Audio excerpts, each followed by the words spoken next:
Hello বন্ধুরা, সবাইকে স্বাগত জানাই আরেকটি নতুন ভিডিওতে।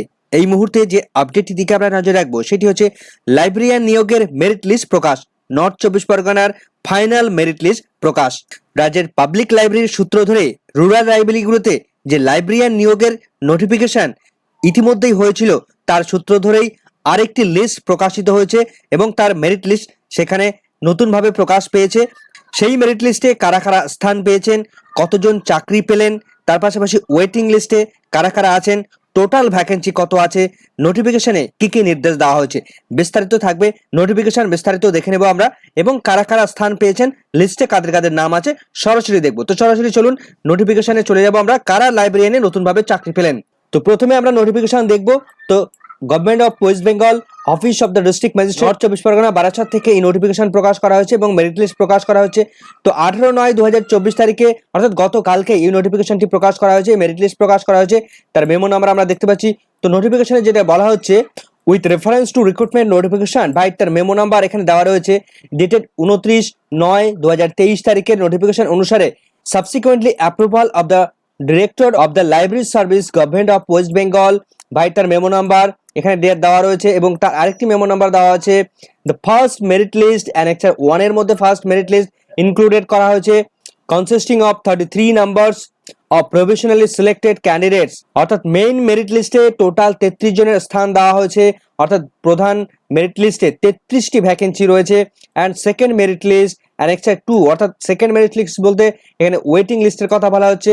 এই অ্যানেক্সার 2 তে ওয়েটিং লিস্টে যারা রয়েছেন, কনসিস্টিং 29 জন ক্যান্ডিডেটকে ওয়েটিং লিস্টের মধ্যে রাখা হয়েছে of provisionally selected candidates on the basis of written examination, academic and professional qualification, computer test, interview and experience if any in different categories in connection with the recruitment to the post of librarian in government sponsored public library having the status of rural library in the district North Chobbish Pargana in hereby published. তো ইতিমধ্যেই north চব্বিশ Pargana DPSC তারা notification দিয়েছিল এবং এই librarian নিয়োগের জন্য written examination প্রথমে কন্ডাক্ট করেছিল এবং তাদের প্রত্যেকের যে একাডেমিক কোয়ালিফিকেশন আছে তার উপর বেস করে এবং প্রফেশনাল যে কোয়ালিফিকেশন আছে সেগুলোর উপর বেস করে একটা মেরিট লিস্ট, একটা রেজাল্ট তারা বের করেছিল এবং তার পরবর্তীতে তাদের কম্পিউটার টেস্ট নেওয়া হয়েছে এবং কম্পিউটার টেস্টে যারা পাস করেছে তাদেরকে নিয়ে ইন্টারভিউ প্রসেস কমপ্লিট হয়েছে। তো ইন্টারভিউর পরে ফাইনাল মেরিট লিস্ট প্রকাশ করেছে নর্থ চব্বিশ পরগনা ডিপিএসসির লাইব্রেরিয়ান নিয়োগের। তো পাবলিক লাইব্রেরিগুলোতে রুরাল লাইব্রেরির যে লাইব্রেরিয়ান নিয়োগের জন্য নর্থ চব্বিশ পরগনা ডিপিএসসি তাদের নিয়োগ হবে। Issuance of office letter for appointment in favour of the professionally selected candidates whose name are appearing in first merit list shall follow in the due course. যে সমস্ত ক্যান্ডিডেটরা প্রাথমিকভাবে তারা সিলেক্টেড হয়েছেন বা চাকরি পেয়েছেন তাদের অ্যাপয়েন্টমেন্ট লেটার ইস্যু করবে। যারা ফার্স্ট মেরিট লিস্টের মধ্যে স্থান পেয়েছেন অর্থাৎ মেন মেরিট লিস্টের মধ্যে রয়েছেন তাদের অ্যাপয়েন্টমেন্ট লেটার ইস্যু হবে। Only in the case of unwillingness, non-joining of the any provisionally selected candidates of the first merit list, the name of the second merit list will be considered in respective categories. First merit list এ যাদের নাম আছে তারা যদি কেউ চাকরি না নেন, unwilling হন বা নন জয়নিং থাকে অর্থাৎ জয়েন করেন না করেন, সেক্ষেত্রে সেই ভ্যাকেন্সিগুলোতে রেসপেক্টিভ ক্যাটাগরি অনুসারে ওয়েটিং লিস্ট থেকে অর্থাৎ সেকেন্ড মেরিট লিস্ট থেকে তাদেরকে চাকরি দেওয়া হবে তাদের পার্টিকুলার ক্যাটাগরি ধরে ধরে। এবার আমরা দেখে নেব যে মেরিট লিস্টের মধ্যে কারা কারা স্থান পেয়েছেন, তাদের ডিটেলস নামগুলো আমরা সরাসরি দেখে নেব। তো আমরা চলে এসেছি এনক্লোজার মেমো নাম্বার দেখতে পাচ্ছি এখানে আমরা, ডেটেড 18/9/2024 তারিখে অ্যানেক্সার 1 অর্থাৎ ফার্স্ট মেরিট লিস্ট প্রকাশ পেয়েছে। সে তো ফার্স্ট মেরিট লিস্টের মধ্যে কারা স্থান পেয়েছেন, ইউআর ক্যাটাগরির মধ্যে আমরা দেখতে পাচ্ছি নাম্বার অফ পোস্ট টোটাল 13টি ভ্যাকেন্সি রয়েছে। এই 13টি ভ্যাকেন্সিতে কতজনের নাম রয়েছে তো আমরা দেখব কাদের কাদের নাম রয়েছে। তো name of the professionally selected candidates, তাদের নাম রয়েছে, বাদিকে সিরিয়াল নাম্বার রয়েছে, তাদের রোল নাম্বারটা দেওয়া আছে এই কলামগুলোতে এবং তাদের ক্যাটাগরি রয়েছে। তো আমরা দেখতে পাচ্ছি প্রথম জনের নাম রয়েছে আব্দুস, ওবিসি এ ক্যাটাগরি, তার রোল নাম্বার রয়েছে, সুপ্রিয়া শীল রয়েছে, ওবিসি বি ক্যাটাগরিতে অনুপম রয়েছে, এখানে নামগুলো আপনারা দেখতে পাচ্ছেন, হাফিজুল রয়েছে, শ্রাবন্তী রয়েছে, দেবলীনা, অঙ্কিতা, দেবব্রত, দেবারতী, অনিরুদ্ধ, বিশ্বজিৎ, ঈশিতা, ঐশী, শুভম, তারা প্রত্যেকে কিন্তু চাকরি পেয়েছে কনফার্ম। তারা এই 13টি পোস্টে তারা জেনারেল হিসেবে তারা চাকরি পেয়েছে। তবে একটা বিষয় এখানে কিন্তু প্রশ্ন চিহ্ন তুলেছে অনেক ক্যান্ডিডেট যারা সিলেক্টেড হননি বা বিভিন্ন মহল থেকে এই প্রশ্ন চিহ্ন উঠেছে যে বিভিন্ন জেলাগুলোতে এই লাইব্রেরিয়ান নিয়োগের যে মেরিট লিস্ট প্রকাশ পাচ্ছে সেখানে কে কত মার্কস পাচ্ছেন, টোটাল কার কত স্কোর রয়েছে, সেগুলো কিন্তু তারা প্রকাশ করছে। কিন্তু নর্থ চব্বিশ পরগনা ডিপিএসসি তারা কিন্তু প্রত্যেক ক্যান্ডিডেটের টোটাল স্কোর পয়েন্ট কত রয়েছে, টোটাল কে কত পেয়েছেন সেই নাম্বার কিন্তু তারা প্রকাশ করেনি। তাতে করে তারা অস্বচ্ছতার অভিযোগ তুলছেন। তো যাই হোক, আমরা ইউআরইসি ক্যাটাগরিতে একজন সিলেক্টেড হয়েছেন, সেখানে আপনারা দেখতে পাচ্ছেন, নামটা দেখতে পাবেন ওবিসি এইসি। এরপর আমরা এক্স সার্ভিসম্যানের ক্ষেত্রে একটা ক্যাটাগরির পোস্ট রয়েছে, তো তাকে চাকরি দেওয়া হয়েছে অমিত নামে। তো এরপর আমরা দেখতে পাচ্ছি এসসি ক্যাটাগরিতে টোটাল 8টি ভ্যাকেন্সি রয়েছে। নামগুলো আপনারা এখানে দেখে নিতে পারবেন।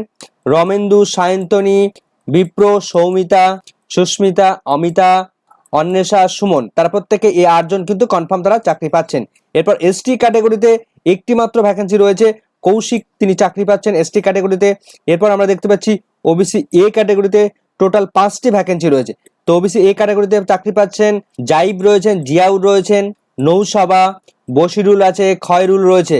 তো এই প্রত্যেকে 5জন কিন্তু তারা কনফার্ম চাকরি পাচ্ছেন। ওবিসি বি ক্যাটাগরিতে টোটাল ভ্যাকেন্সি রয়েছে মাত্র 3টি ভ্যাকেন্সি রয়েছে, তনুশ্রী, সুমিত, শুভজিৎ, তাদের প্রত্যেকে এই 3জন কিন্তু তারা কনফার্ম চাকরি পাচ্ছেন। ইডব্লিউএস এ চাকরি পাচ্ছেন কিশোর দে, তিনি ইডব্লিউএস এর চাকরি পাচ্ছেন, সেখানে একটি মাত্র ভ্যাকেন্সি ছিল ইডব্লিউএস এর জন্য।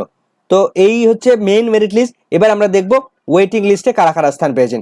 তো এনক্লোজার মেমো নাম্বার এখানে দেখতে পাচ্ছি আমরা, সেকেন্ড মেরিট লিস্ট অ্যানেক্সার 2 তে যারা ওয়েটিং লিস্টে রয়েছেন তাদের প্রত্যেকের নাম।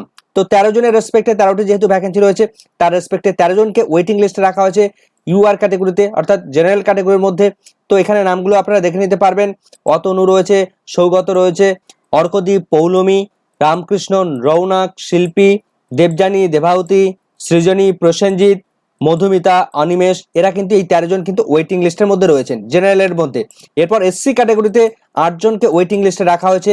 যদি কোনো 8 জন ক্যান্ডিডেট, আগের যে 8 জন ছিল তারা যদি কোনো কেউ একজন চাকরি না নেন, তখন এই 8 জনের প্রথম সুযোগ পাবেন। ওয়েটিং লিস্টে রয়েছেন এসসিতে পায়েল, অয়ন্তিকা, অভিজিৎ, অশিস, মৌমিতা, অদিতি, গার্গী, প্রতীক, এই 8 জন রয়েছেন এসসি ক্যাটাগরিতে। এরপর আমরা দেখতে পাচ্ছি যে ওবিসি এ ক্যাটাগরিতে টোটাল 5 জনের নাম রয়েছে ওয়েটিং লিস্টে। মেহনাজ, মুজাফফর, শাহজাহান, নার্গিস, তৈজাদুদ্দিন, এই 5 জন রয়েছে ওবিসি এ ক্যাটাগরিতে। এরপর ওবিসি বি ক্যাটাগরিতে 3 জনকে ওয়েটিং লিস্টে রাখা হয়েছে, পারমিতা নাথ, আনিসুর, সুমন, এই 3 জনকে ওবিসি বি ক্যাটাগরিতে রাখা হয়েছে। তবে এখানে অনেকে প্রশ্ন তুলতে পারেন যে ওবিসি বি এটা সাধারণত মূলত হিন্দুদের জন্য হয়, কিন্তু এখানে একজন মুসলিম নাম ক্যান্ডিডেট রয়েছে, গাজী ক্যান্ডিডেট। তো আমরা এটুকু বলে রাখি যে এই যে গাজী ক্যান্ডিডেট, মুসলিম গাজী, এরা কিন্তু ওবিসি বি ক্যাটাগরির মধ্যে ইনক্লুডেড আছেন। ওবিসির যে সাবকাস্টগুলো রয়েছে সেই গাজী, ওবিসি, তারা কিন্তু বি ক্যাটাগরির মধ্যে রয়েছেন, তাই এখানে কিন্তু একজন মুসলিমদের নাম রয়েছে এখানে। তো যাই হোক, এটা ছিল টোটাল মেরিট লিস্ট এবং তার ওয়েটিং লিস্ট। তো এই সমস্ত ক্যান্ডিডেটরা তারা কিন্তু চাকরি পাচ্ছেন নর্থ চব্বিশ পরগনা ডিপিএসসির রুরাল লাইব্রেরিগুলোতে। তো ভিডিওটা এখানেই শেষ করছি। ভিডিওটি সম্পূর্ণ দেখার জন্য সকলকে ধন্যবাদ।